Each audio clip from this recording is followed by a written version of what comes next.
The press, parents, experts, and politicians linked rock and roll to riotous behavior.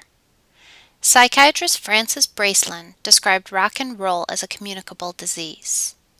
Public officials in Jersey City banned Bill Haley and the Comets from using a public arena in July 1956.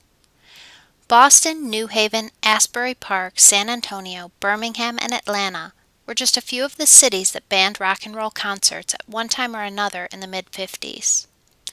Rock and roll appeared to undermine the morals of American youth, and the apparent sexuality of the music alarmed parents and public officials, who conveniently forgot the sexuality in the jazz and swing music of the 1920s to the 1940s. In the South, rock and roll also created another challenge. It attracted mixed audiences of white and African American teens challenging segregation laws. Since many of the performers, individuals as well as groups, were African American, rock and roll also created problems for the racially stratified southern states trying to resist the consequences of the Brown v. Board of Education decision in 1954, declaring segregation unconstitutional. From 1940 to 1955, personal income rose 293%, and the GNP went up 60% from 1947 to 1961. The post-war baby boom contributed to the numbers of teens in the 1950s. By the end of the 1950s, there were 17 million teenagers with enough disposable income to buy the records of the performers they liked, creating a new market for music. Unlike their parents or even older siblings, they rejected the teen music of the 1930s and 1940s, jazz and swing. The popular music for adults in the 1950s emphasized romantic ballads by performers Bing Crosby, Perry Como, and Frank Sinatra. Popular African American singers Nat King Cole and Johnny Mathis appealed to the same adult market for smooth romantic ballads. These musical styles failed to hook the new generation of teens of the 1950s. Frank Sinatra, the idol of the teenage Bobby Soxers of the 1940s, appeared out of date to 1950s teens, and his attacks on rock and roll as phony and false alienated him from this new generation of teenagers. As a result of the African American migration north, new radio stations got licensed to serve an urban market rather than the rural southern market where most African Americans previously resided. By 1953, there were 500 African American disc jockeys across the country. The music style that became popular after World War II was rhythm and blues. White teens began listening to the music that they could not buy in white neighborhoods or in downtown stores. For example, until 1954, white teens in New York City had to go to Harlem to buy the records of R&B singers and groups. In 1952, Dolphin Record Store, an African American music store in an African American neighborhood in Los Angeles, sold to customers that became 40% white as teens flocked to buy R&B records.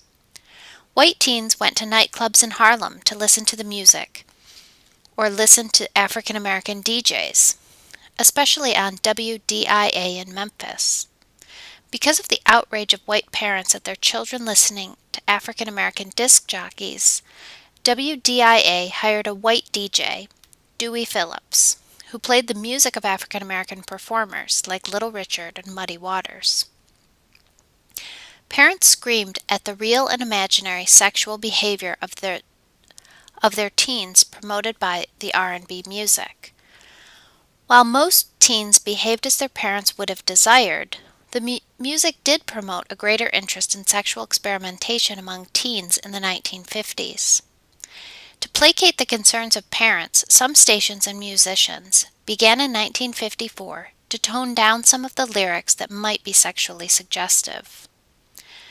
The sweeter music of Little Anthony and the Imperials' Tears on My Pillow, or Frankie Lyman and the Teenagers' Why Do Fools Fall in Love, appeared to placate parents.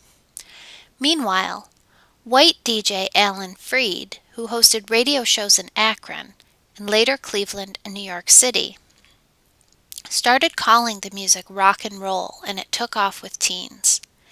In 1954, he started at WINS in New York and soon dominated rock and roll music on radio stations in the metropolitan area and became one of the most famous disc jockeys of the 1950s.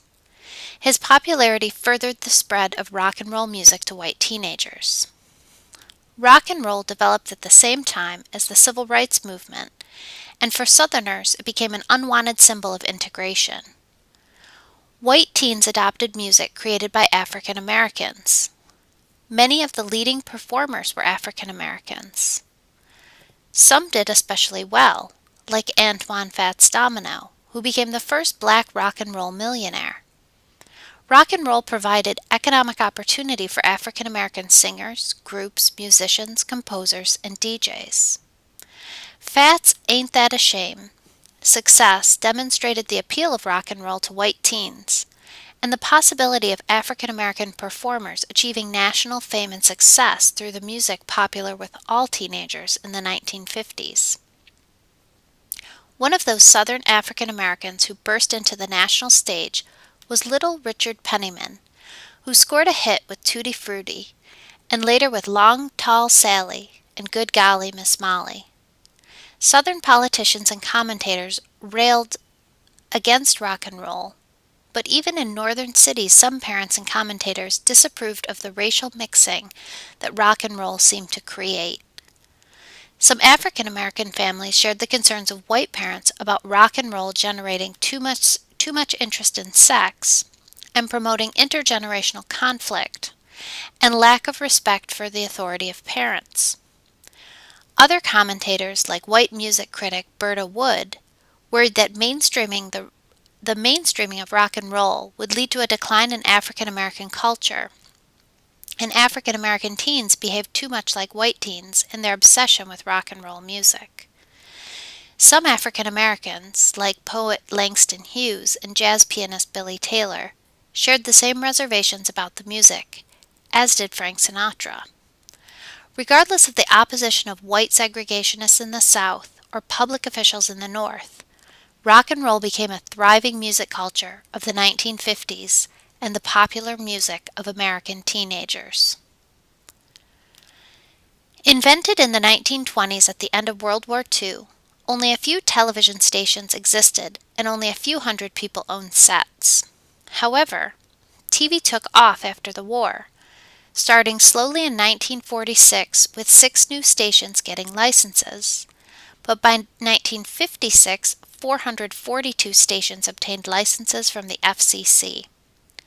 In 1947, 2,000 TV sets were sold, but by 1950, 7 million were sold. By the mid-1950s, about 66% of the American public owned sets.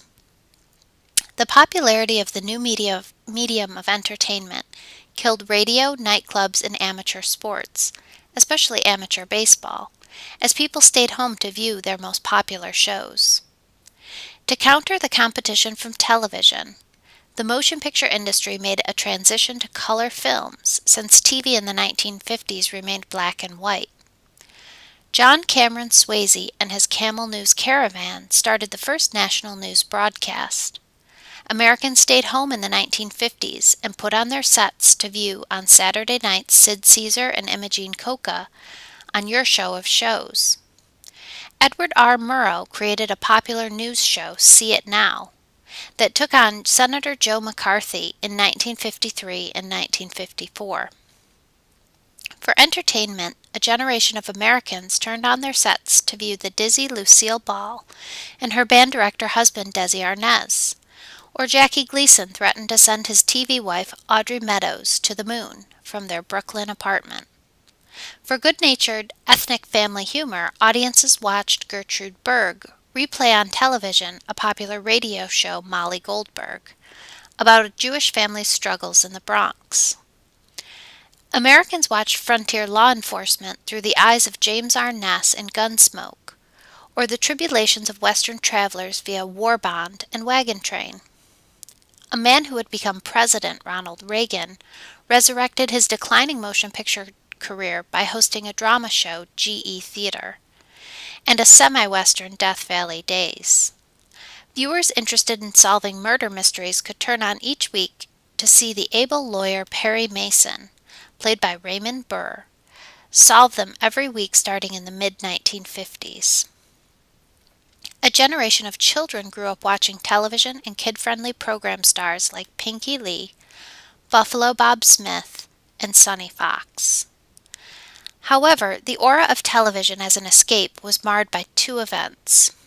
McCarthyism, via red channels, looked for any television performers with questionable political beliefs and put pressure on stations and advertisers to blacklist them.